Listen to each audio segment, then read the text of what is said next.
Welcome to 3 Minutes at 3. So today we're going to talk about how to take and deal with the slow seasons. These usually happen about, right around January, February, March, and depending on what type of business you're in, it could be even April and the later part of May it can run to, depending on how seasonal your actual business is.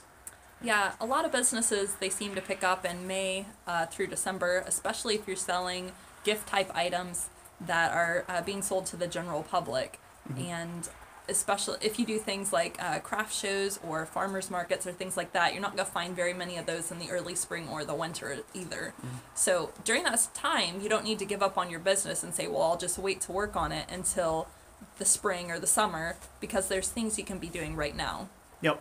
And, I want to make a shirt up that says always be hustling because, it really is. If you look at a good analogy, if you look at squirrels, gather their nuts for the winter and stuff, they're doing that all the time. They're always working towards gathering for winter. So they have something for the winter.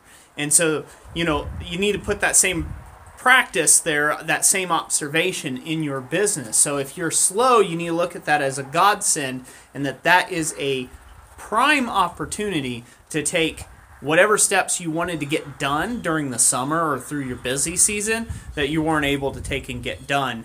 And that's the perfect time to put those plans in place, is now, while you're slow.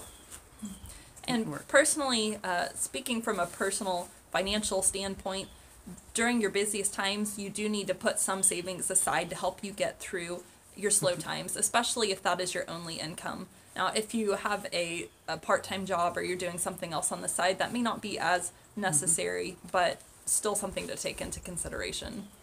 Yeah, and, we hit a slow point in our business every year right around January, February. It goes into March, and then sometimes up into the later parts of May. April and May.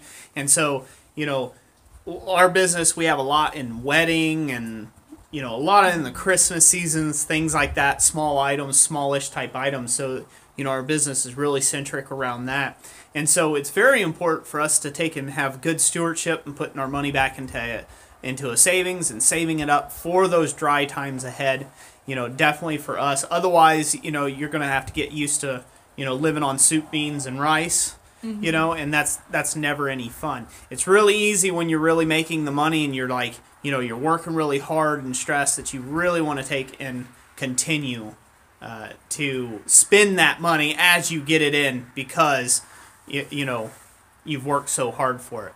But remember, save for the dry times in the good times. So.